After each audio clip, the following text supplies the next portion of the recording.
Thank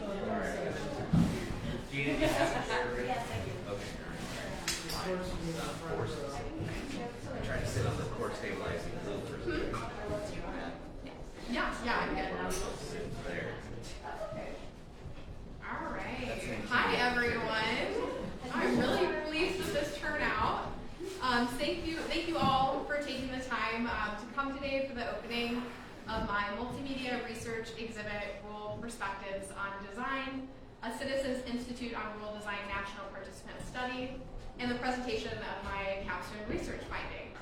So for those who don't know me, my name is Sierra Mack-Erb, and I'm an Applied Community and Economic Development Fellow at Illinois State, earning my master's degree in cultural anthropology. So if you've done any research project before, or long-term project, you know that over time you become absolutely obsessed with your work, and it's all you can think about. And I have been talking the ear off of anyone who will listen to me about this program and this work, so I really appreciate you taking the time to listen to me today. Working with the Citizens Institute on Rural Design and with participating rural communities across the country, as well as ISU faculty and staff, and the Illinois Art Station on this research study has been an absolute privilege, and I have deeply enjoyed every moment of it so far. Today, I intend to tell you a little bit more about myself and my background, about the ACED program and the Citizens Institute on Rural Design, as well as briefly share an overview of my research study and findings and inspiration for the multimedia exhibit down the hall. I'm going to try to keep this presentation to 20 minutes, and then we can cover it, then following that, we'll have 20 minutes of Q&A. I hope then to see many of you walk around the exhibit, if you haven't already, to see photos and tags from rural communities themselves that demonstrate my research findings and the value of the Citizens Institute of Rural Design, or CIRD. As I said, I'm excited to be here with you today at Illinois Art Station, a wonderful community organization increasing access to the arts for youth and families in and around Wilmington, Normal. Working on this project and partnering with IAS on this multimedia exhibit has been an exceptionally meaningful experience for me as someone who cares deeply about art access and the potential of art and design to contribute to economic and community development efforts, as well as a person who is from a rural area. So I actually have a fairly unusual background compared to most ACED fellows. I do have a background in community development, having served 2 terms in AmeriCorps Vista, a national public service program as a Vista and a Vista leader. But I also have an undergraduate degree in fashion design from the Ashkenazi School of Art, Architecture, and Design at Indiana University. I worked for several years as a fashion designer, developing products for Americans across the country, across a few different brands and companies before coming to ISU as a graduate fellow. So as a student, I was deeply committed to researching and implementing ethical and sustainable practices in design. And as a design professional, I carry these values with me in my work every day. I care deeply about community engagement and the ability of design to contribute to the development of a more just and sustainable world. And I feel privileged to have the opportunity to transition from a designer to a design researcher studying community-engaged design practices. My hope is that my research enables me and others to develop more equitable design systems and processes that can empower individuals and communities to live fuller, healthier, and more sustainable lives. So just a little bit more about the program I'm in for context before I dive into my research. This fellowship is operated by the Stevenson Center at Illinois State University and is an applied graduate program. This means that we complete a rigorous and intensive first year of classes, and there are a few first-year fellows in here who can attest to that fact, that combine community economic development coursework with classes in our chosen discipline. And then we spend our second year in an 11-month professional practice with community organizations where we can apply and leverage our learning. You can click to the next slide. So I am a second-year fellow and have been working for the past 7 months with the Housing Assistance Council, a national nonprofit that supports affordable housing efforts throughout rural America. Since 1971, HAC has provided below-market financing for affordable housing and community development projects, technical assistance and training, research and information, and policy formulation to enable solutions for rural communities across the country. As a fellow, I've supported their Research and Information Division and their Technical Assistance and Training Division.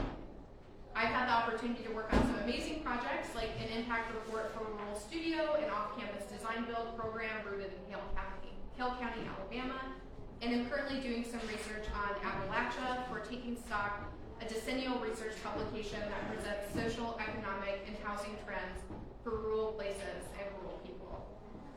You can go to the next slide. And I'm going to take a drink of my tea. So I also support their Technical Assistance Division, as I mentioned earlier. Within this division, a small but mighty team operates the Citizens Institute on Rural Design. CIRD is the leadership initiative of the National Endowment for the Arts in partnership with the Housing Assistance Council and our design partner, To Be Done Studio. Focusing on communities with populations of 50,000 or less, which is how we often define rural, CIRD's goal is to enhance the quality of life and economic vitality of rural America through planning, design, and creative placemaking. Next slide.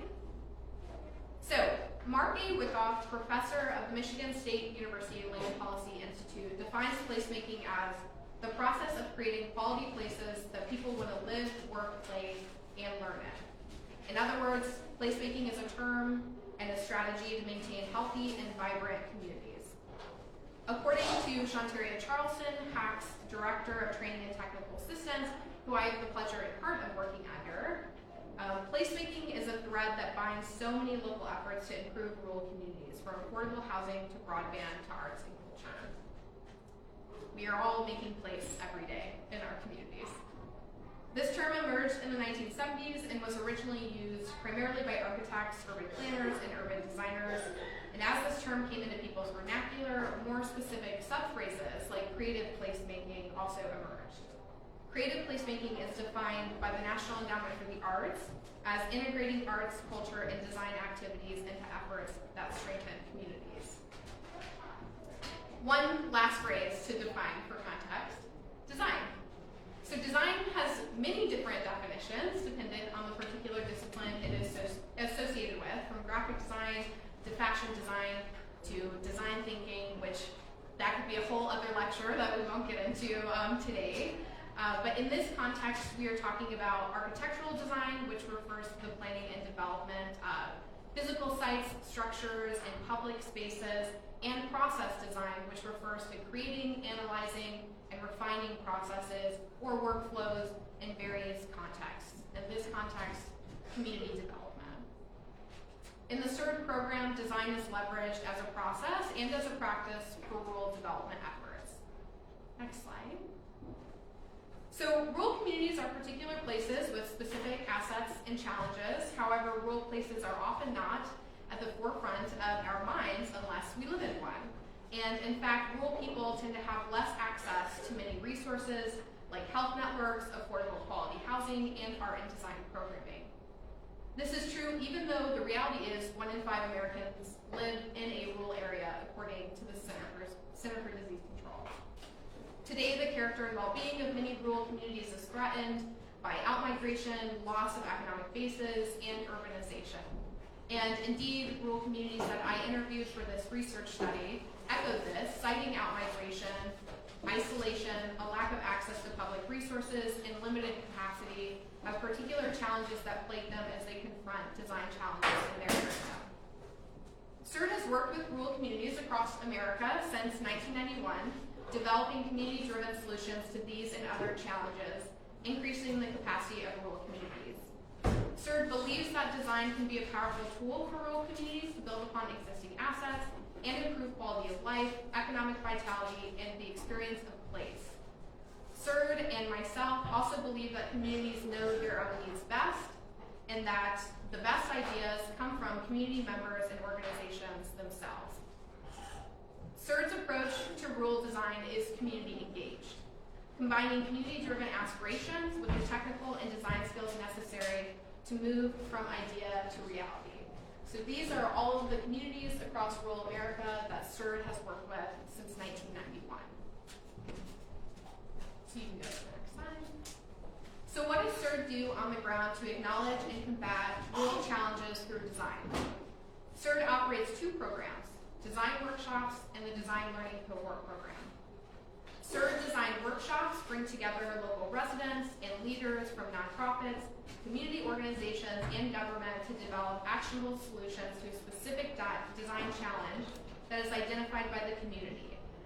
So these range from projects like historic preservation and adaptive reuse of existing buildings, to creating public or civic spaces that promote cultural expression, local identity, or active recreation. You can go to the next slide. The design learning cohort brings together rural community leaders from across the country to connect with each other, to share and learn how design can address their particular community needs. Cohort and workshop communities both participate in a 14-month virtual curriculum which includes a series of online peer engagement activities and interactive learning sessions that address a community-specific design challenge. Go to the next slide. So for the past 7 months, I've supported these efforts as a fellow and as a designer and researcher passionate about community-engaged design practices. I've co-facilitated 2 local design workshops with rural communities in Dublin, Texas, and Mount Sterling, Kentucky. And during this time, I facilitated community focus groups, interviewed local stakeholders, and supported our amazing design team and other local designers as they translated that community feedback to design concepts informed by their input over 3 days and what is known as a design charrette, or just a design sprint. I've also written stories for our website documenting these projects and have aided CIRD staff with outreach efforts, technical assistance efforts, and prepared our 2023-2024 program report for the National Endowment for the Arts to add to the capacity of our team. Speaking of capacity, you might think of this team as being really big. After all, we're a national program working with 25 rural communities over a two-year program period located across the country. As I mentioned earlier, the CIRD team is actually mighty, but small. And ASEC fellows typically join the Housing Assistance Council and support program efforts to bolster their abilities. Because of the small size of the team, the program has not conducted an in-depth participant evaluation to measure the impact and value of the program according to rural participants, though they have consistently surveyed participants year to year. Conducting evaluations is incredibly important to ascertain program value, impact, and to improve participant experiences. Noting and implementing participant feedback is also important to ensure that CIRD meets the needs of rural beneficiaries and leverages their perspectives to orient future program efforts. You can go to the next slide. So in partnership with the CIRD team and the Illinois State Sociology and Anthropology Department, I proposed and executed a qualitative research study to document rural participants' program experiences and perspectives on design in rural community and economic development contexts. CIRD's first in-depth participant evaluation. I conducted 13-hour-long interviews with rural community members participating in the program from 12 states and 5 regions of the United States. And here you'll see the names, organizations, and locations of the rural community members I interviewed, who are the project leads for 7 of 8 of our design workshop communities and 6 of 17 of our design and learning cohort communities. This study would not have been possible without their willingness to participate in interviews, nor would the development of this exhibit be possible without their continued willingness to brainstorm and ideate with me as I gathered and developed materials for this exhibit. So I apologize, it's a little blurry, but you'll see here the names of each of my interview participants and the communities that they're associated with and where they live. And on the map, you'll just see my research participants compared to the total number of cohort communities we have. So we work with 25 rural communities. I interviewed 13 of them for this study. All right, you can go to the next slide. So by considering the perspectives of project leads in both the cohort and workshop groups, I was able to conduct a comparative analysis to understand similarities and differences between the cohort and workshop communities' experiences in the program, as well as know what elements of the program most resonated with each group respectively and why. Collectively, across interviews according to rural participants, 6 salient, parallel, and also divergent themes emerge. So, first, cohort communities especially felt that CIRD created valuable cross-country connections between rural participants who are located right in disparate places across the country. CIRD also validated rural communities' revitalization efforts from the perspective of participants who I interviewed. In workshop communities, CIRD most mobilized community coalitions around a common goal and surfaced a persistent and perceived fear of creative language in rural contexts. And across both groups and interviews, CIRD combated legacies of rural exclusion from creative and municipal processes, according to interviewees, and also enabled rural communities, as one of my interviewees, Alejandra Robinson from Fort Washington, Wisconsin, Wyoming put it, it enabled communities to dream through design, which is a beautiful way of summarizing that. Couldn't have asked for a better phrase. So these findings suggest CIRD is a beneficial and vital program for participating rural communities that empowers rural leaders through community-engaged design practices to develop community-led design solutions. Interviewees emphasize the social value of CIRD most in interviews, speaking of the valuable network and resource sharing the program facilitated. It is important to note the program does not always meet the needs of every rural community who participates due to varying local conditions and contexts. For example, in Megan Fairman's case in Jacksonville, Oregon, a greater Applegate, which is the rural area she lives in, is an unincorporated community. So that means that it restricts their access to state and federal funds because they're not associated with a specific municipality, and that limited the ability of CIRD to transform their possibilities in that rural community. So generally, though, every interviewee expressed gratitude for the opportunity to participate and considered CIRD a valuable experience for rural communities. You can go to the next slide. Oh, actually, stay there. Recommendations to the CIRD program were also recorded, and community members most often expressed a desire to connect more informally with their peers during the program, suggested we streamline the program experience going forward, clarify aspects and creative terminology of the program earlier on for participants and their community members, and also develop an alumni group for rural participants to stay connected to each other beyond the program cycle. Though this study did not measure the economic value of the program, it is also important to note that other data does highlight this. Many communities gain state and federal funding to implement design concepts after participating in the CIRD program, which is one of our primary goals. For example, Fort Washington, Wyoming, who I just mentioned, was a 2023-2024 workshop community, and they just received $500,000 from the Mellon Foundation to bring to life the design concepts of a cultural center for the Shoshone tribe that were developed during the CIRD program. You can go to the next slide. So these interviews, and these are just some quotes from interviews. I apologize if they're hard to read, but you can read them in the exhibit. They're included in the collages there. But these interviews provided key insights and programmatic feedback that have been leveraged to inform the next program cycle to better outcomes for future rural participants. Ultimately, the goal of this study is to uplift rural voices and their lived experiences to orient future CIRD program efforts. The knowledge and resilience of rural community members participating in the CIRD program also inspired the development of this multimedia research exhibit.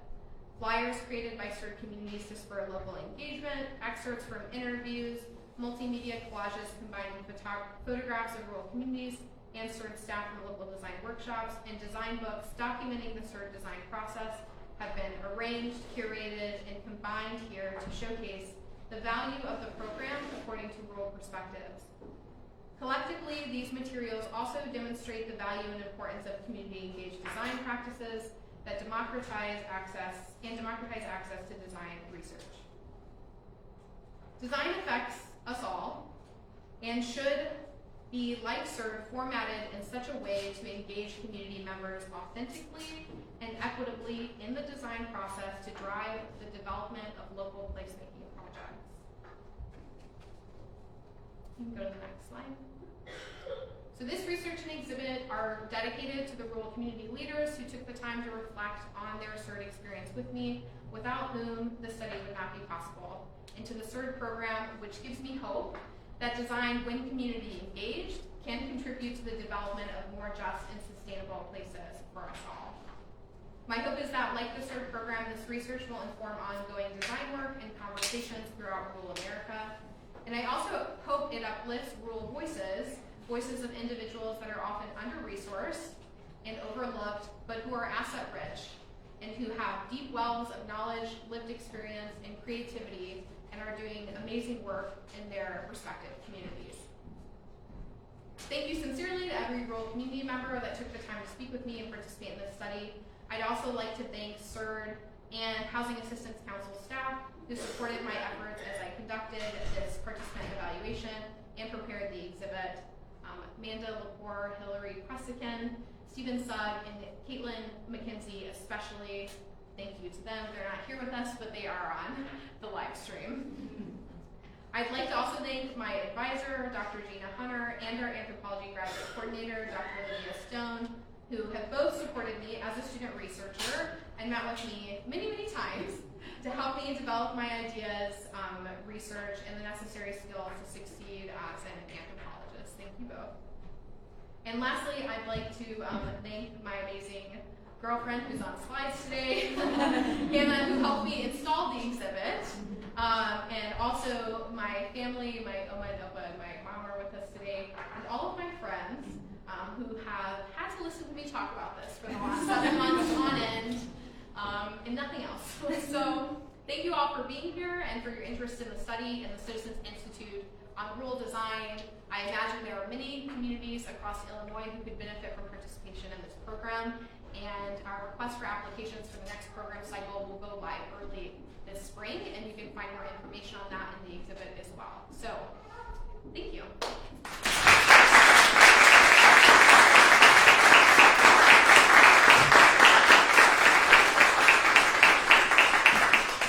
I think that was a tight 20, so we have time. We have time for any Q&A if anyone has questions about the Applied Community and Economic Development Program, about my research study, or about the Citizens Institute on Rural Design. I gave you guys homework to come with questions, so. All right, I'll ask a question. Thank you, Alex, for your sacrifice. It's a two-parter. During this process working with CIRD, what was your favorite part and what was your least favorite part? Okay. Thank you for that softball question. My favorite part of working at the Housing Assistance Council, one, is that they have a long history of hosting ASA fellows. So my direct supervisor is an alumni of this program, along with two of my other colleagues across the research team and our technical assistance division. So getting to work through this professional practice with people who have been where you are and are empathetic and support your research was really meaningful. My other favorite part of supporting the Citizens Institute of Rural Design was the opportunity I had to travel to rural communities and interact with community members on the ground. Sometimes that can be hard to actually negotiate with, especially with a program like this that takes place nationally, with working remotely for the organization from Illinois. But they covered the cost for me to travel, and I actually got to work as a designer and as a qualitative researcher on the ground those 3 days to help community members document their ideas for design concepts in Kentucky and Texas, and also support the design team as they translated those into design concepts for our community presentations. So I'm giving you more information than you asked for. But when I was in Mount Sterling, Kentucky, I worked with the Gateway Regional Arts Center and Du Bois Community Center to develop plans for Adena Trail, which is a local park in just next to their downtown, and also Kingston Creek, which suffers from flooding. So in that community, we worked with landscape architects, our design team, and also some other architects to develop park plans that included an elevated boardwalk, so the space would still be usable when the land would flood, and also the design of some retention ponds that would mitigate flooding so more local community events could be hosted there throughout the year. Notably, it's the only green space that people in that community have access to. That's like walking distance from most of the places that they live, so it's a really important project. And growing up in southern Indiana, having spent some time in Kentucky, it was really amazing to get to be there first and to get to connect with the Mount Sterling community. I don't really have a least favorite part. I loved it all. It's like it really is hard. It really is hard to answer that. I think conducting an in-depth participant evaluation is a lot of work, and if I do track all of my hours and both designing the study, planning the study, conducting the interviews, doing thematic analysis, preparing this exhibit took me over 200 hours. So it was difficult to negotiate on top of the other research projects I was working on. And while only working 35 hours a week, I did go over hours. I don't recommend that. So that was probably the most difficult part, but I loved every moment of it. How do you hope to see the program evolve based on your findings? Yeah, so like I said, a really important part of me in the study was documenting not just their experiences of the program that then I could code and kind of synthesize into the strengths really, but also documenting specific program recommendations.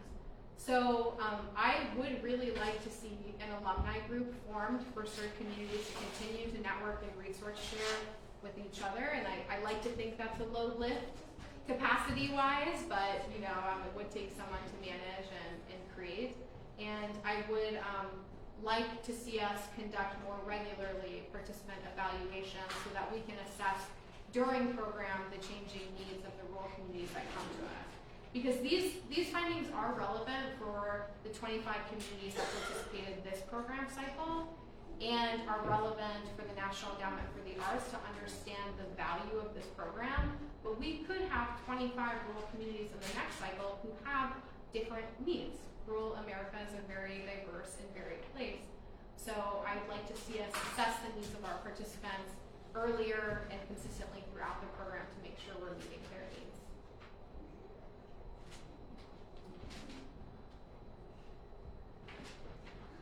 Sierra, just because I did, but did you grow up in a rural area? Yes, I did. Yes. Well, when I was really young, I was actually in the newspaper once because my bus ride was, what, Mom, an hour and a half? About an hour and a half to school. Yeah, elementary school.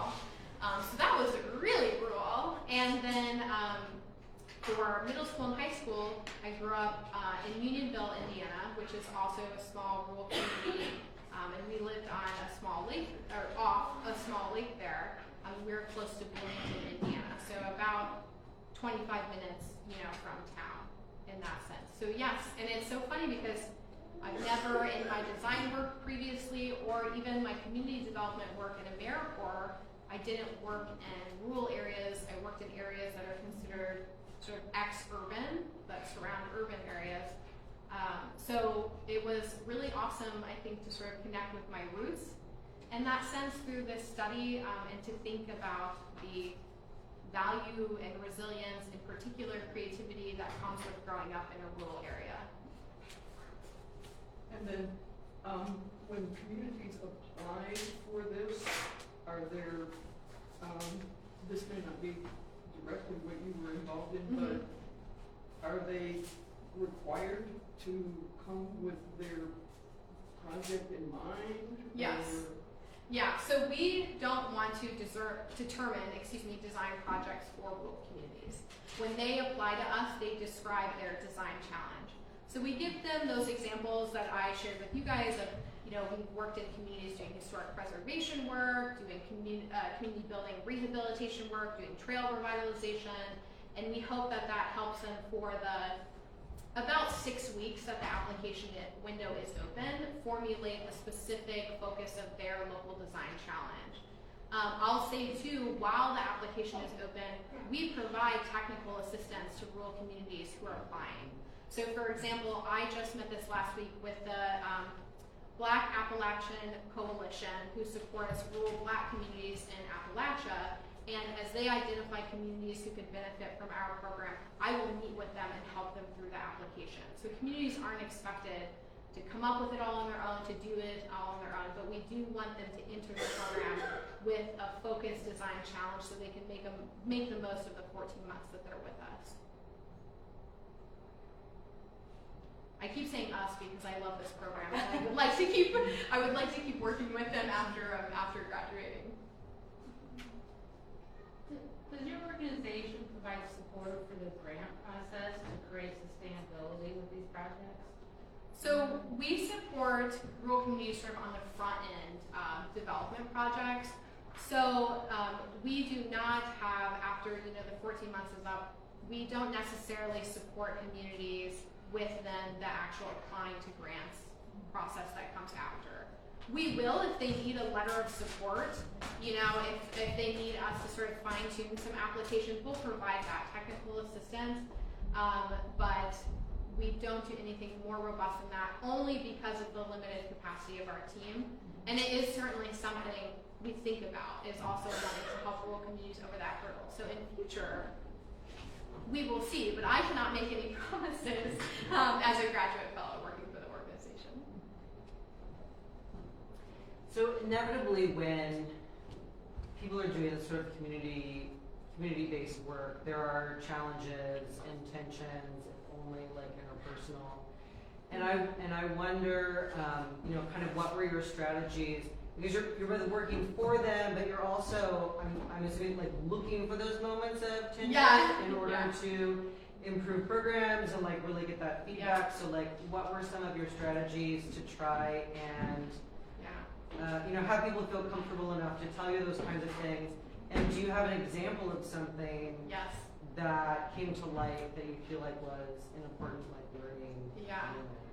I have to say, as I was doing my very limited participant observation, when I was traveling to communities and starting to collect people's feedback for interviews, I was really, really hoping someone hated it. I was like, come on, like, this will give me a really interesting finding. And across the board, that really wasn't the case. But to your point, that's not to say that it is without tensions. I would say my sort of first exposure to that was when I was in Mount Sterling, Kentucky, for the exhibit. There was an engineer there, and on our third day of our community presentation, I don't have a picture here, but we'd mocked up some design concepts similar like this, but imagine for a park. We said, now you have these, and you can run with them, and you can apply for federal funding. And he, as an engineer, was like, what did you just show me other than, I love the way he put it, he said, other than a pretty picture in a presentation, what did you actually just give us? And sometimes there is that like confrontation because we're not a money-based program. We don't give communities thousands of dollars to implement the projects they design with us. What we give them is in-kind design and development services that are worth really $50,000 to $60,000 if you were to hire an outside consultant. So sometimes there is that tension. I really enjoyed observing the design team as they navigated that and said, well, the point of these concepts is so that funders can take this project seriously and will give you $20,000, $30,000, $100,000, whatever the amount is needed to bring that to life. So, and it is a back and forth. It's not to say he said that one thing and then Candace, our designer, responded and then we were all happy and moved on. He didn't necessarily believe in the project and he was less involved than other stakeholders. But there's a core set of project team members who are committed to the projects and often form groups to carry them forward. For example, in Two Harbors, Minnesota, a concerned citizen applied to our program, not affiliated with a nonprofit, not affiliated with a municipal entity, but she was just a mom who wanted to see lakefront preserved in that area. And so she formed a group of like-minded citizens and they registered as a nonprofit through our program, and they're now called the Friends of the Waterfront. So they can move those efforts forward even if there are community members who disagree. The reality is we're there for 3 days. And project leaders engage stakeholders over 14 months, but certainly we never work with 100% of the community. So we are moving forward projects that are representative of, we like to think, most community needs that have been identified, but it is never 100% conclusive, everyone's involved kind of sample. I think another really interesting project that I won't cite the community specifically to protect my research participant, but there was one area where community members were not receptive to working with the Citizens Institute of Rural Design. In particular, because we're technically a DC-based organization, and this was in a rural area in the Pacific Northwest, and they really felt that it was a covert program to essentially get us access to land, and that because it's funded by the NEA and a housing organization, they assumed the land was going to be turned into a housing development. And in that case, it really stymied the project process. The project is completely on hold in that community because the Forestry Service, who was working with local community members to develop the forest land into recreational trails for bikers and pedestrians, was so affected by the negative input from a few community members who thought we were there to take the area away from locals that they withdrew from the project. And so in that case, unfortunately, that project is on a shelf, so to speak, and the project lead on it will try to revisit it in a year or so and see if they can get it moving. But it does sometimes take many, many years for these projects to come to fruition, if at all.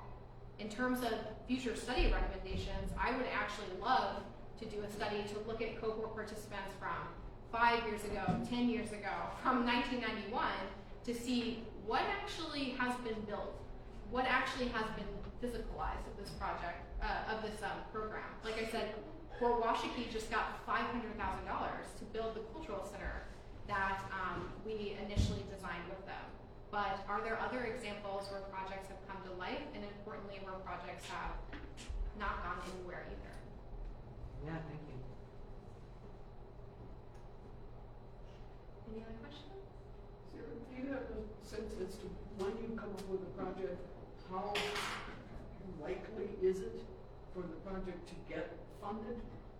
You mean after Yes. the program cycle? Is it, I mean, external funding is usually a big struggle. Yeah. But when a community group comes with, we've done this background work, we've done the design, Yeah. is that a better impetus for getting funding? I think so, yes. I think it's something that I would rather have my colleagues who worked on the program for many years answer versus me, because I've only been on the program for 7 months. I think whether or not a community gets funding to move projects forward does have a lot to do with the state infrastructure for the arts. For example, we've worked with a lot of communities in Maine, and Maine has a wonderful state arts agency and arts council that really believes in creative placemaking and has been doing that work for like 20, 30 years since the term kind of first emerged in the 90s. And so the two communities we've worked with in Maine this program cycle, Ellsworth and Van Buren, have had a lot of success with their projects already. But I don't necessarily think that I would say they're both wonderful people who have been really engaged. That's not to say that other communities haven't worked as hard as them or haven't developed their ideas in as cogent a manner. But there are states like Wyoming that do not support the arts to the same extent that a state like Maine does. And so that's always going to be a big factor. The national landscape of funding is also going to be a big factor in whether or not these small communities can bring projects to life. Funding for rural communities as it relates to placemaking can be very limited. And even for our program, we're a federally funded program. So depending on how the funding landscape changes at a national level, that could also impact our program and our capacity to reach more rural communities. So it's definitely very contextual. And I think I am still sussing out, as having worked on the program for 7 months, exactly what needs to happen for a community to get funding after they participate.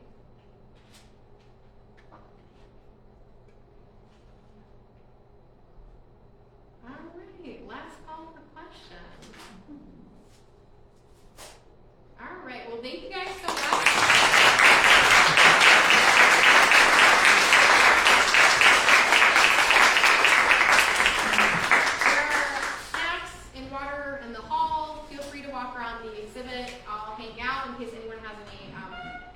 questions, and I said it during my presentation, but I wanted to thank Hannah and the Illinois Art Station again, because this wouldn't happen without having access to a free exhibit space to leverage.